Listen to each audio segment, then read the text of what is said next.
Welcome back. This is a continuation of my previous video where I spoke about how to go about getting your private pilot license. So this video is about the duration, approximate duration. Keep in mind this is related to a Part 61 school. That's the type that I have experience with. I do not have any experience with Part 141. So we'll be talking about Part 61 schools here. Now, a note upfront that there is a lot of flexibility in how to get your private pilot license, especially with Part 61. And everyone's journey is different, and there are multiple ways to achieve the same outcome to get your license or certificate. So, your cost and time may vary widely, very widely, based on where you live, how much time you are able to dedicate on a weekly basis, whether you continue with the training in one stretch and finish it, or if you take a break. Weather events might dictate when you can or cannot fly, and there are a lot of other variables. With that out of the way, this spreadsheet is organized as you see months on the top, how many months, and the weeks, right? On the left hand side, I have the line items, things that need to be done, roughly in the order that they need to be done. Of course, you can change order sometimes of some items, not all of them. Now, the first one, actually I have done two different types here. In the first one, where there's a non-US citizen, which means you need TSA approval, and you get done with your medical first and flying maybe 3 times a week, 1 hour each, or flying just twice, 1.5 hours each, and so on, for the minimum 40 hours. If you take longer, which usually is the case, this might increase your flight time, and we'll talk about that later. So first off, medical. This involves filling up the MedExpress form and getting a medical test done with an AME. Best case scenario, you just go to the AME and get your medical. You can get it done in the same week if you can find an appointment, but I just allocated 3 weeks for it. And if something comes up in your medical, this can become a very lengthy process. So there is no upper bound of how long this can take, but give it few weeks. And if you just wait until your medical is done and you start ground school after that, then you can do the ground school in as little as 3 to 4 weeks, or you can take maybe 2 months, 8 to 9 weeks here. So I have allocated here, let's see, 1, 2, 3, 4, 5, 6, 7, 8 weeks, about 2 months time for going through the ground school material to really absorb it. Some of the material you might need to go over multiple times to let it sink in, so it will take some time. So I've allocated 2 months here, and then this is the knowledge test, which of course you'll take after the ground school is done.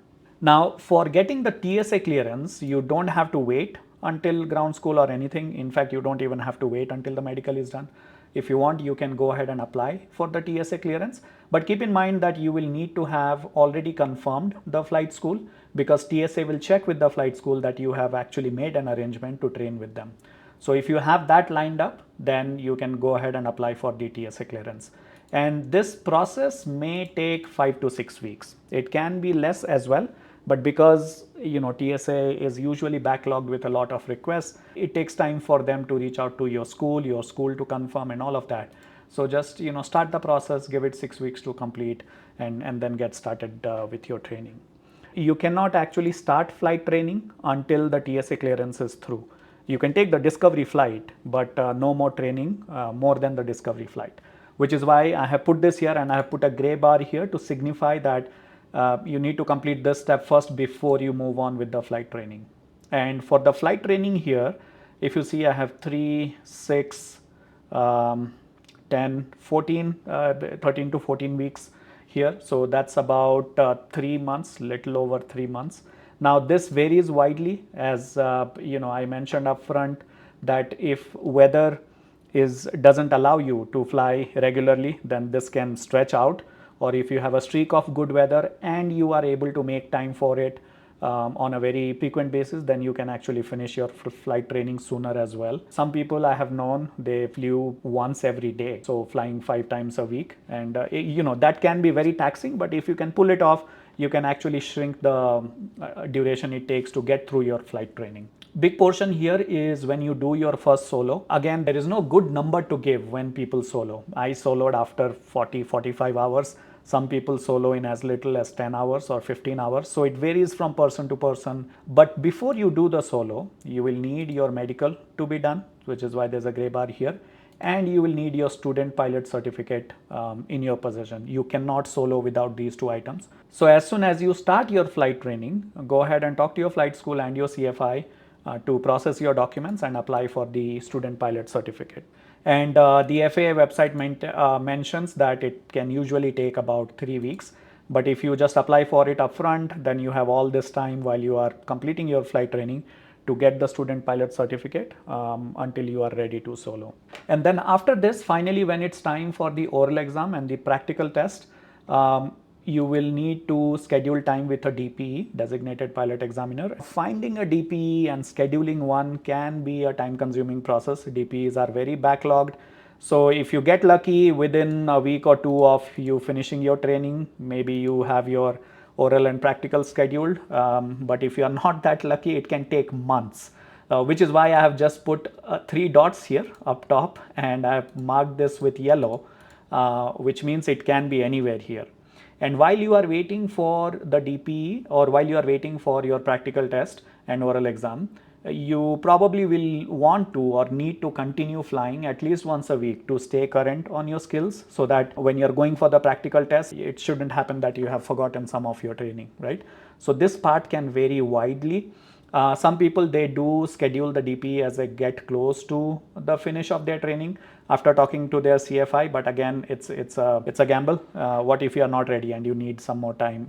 Of course, you can always cancel, but check with the DPE what their cancellation policies are and so on. Given this schedule, typical schedule, it can take 6 months or a little more than 6 months even, right? So this is one scenario. The second scenario that I was looking at is a US citizen, and you start your training in parallel with your medical. You don't wait for your medical to be done. And again, you are flying thrice a week, 1 hour each, and also 40 hours. If again you need more time here, then this will expand the duration that you need. We started the medical, and the same week itself we start studying for the ground school, because you don't need the medical for ground school. And because it's a US citizen scenario, there is no TSA requirement as well. So you can potentially start flight training in the same week. Of course, here, before you actually start flight training, you would have spoken to the school and gotten everything in order, and then you start. So there is some more time involvement before the actual start as well, just for you to find out information, visit the schools and so on. So you start the flight training here and you apply for the student pilot certificate, and if all goes well, then you could be soloing in like the 9th week, the first week of the 3rd month. And again, before this solo, you will need your medical and student pilot certificate, and you can also potentially complete your knowledge test then, or you can do it even sooner if you are able to finish the ground school. And finally, the oral exam and the practical test, the same scheduling issues with DPE, same considerations apply here. So this comes out to about 4 months or 3.5 to 4 months, right? You can even do things sooner than this. Some people I have known, they finished up the knowledge test even earlier, and flying, daily, or if you go to, if you are able to find a school that does an accelerated Part 61 program, you can even fly twice a day, but it will become super taxing. At least I couldn't do it. You need time between the flights to really absorb what happened and to retain that knowledge and to apply it the next time you fly. So potentially you could squeeze it even more if you are in a hurry for some reason, but at that point you have to question how effective the training is going to be. So here they are, 2 scenarios, one taking 6 to 7 months, the other one taking 3 to 4 months, and you get your private pilot certificate in this time. I hope this helps. Again, just a reminder that every journey is different, and the amount of time that you take might be very different from what you are seeing on the screen here. It may take years as well if you take a break in between and have to repeat some of the classes, because the skills get rusty if you take a break in between. But I hope this gives you as a starting point to make your decision and choose the path that you want to take. And if you like this video, then please give it a thumbs up and share with your friends. Subscribe to the channel if you haven't. In the next video, I will dive deeper into the cost. That's it for this time. See you in the next video. Thank you for watching.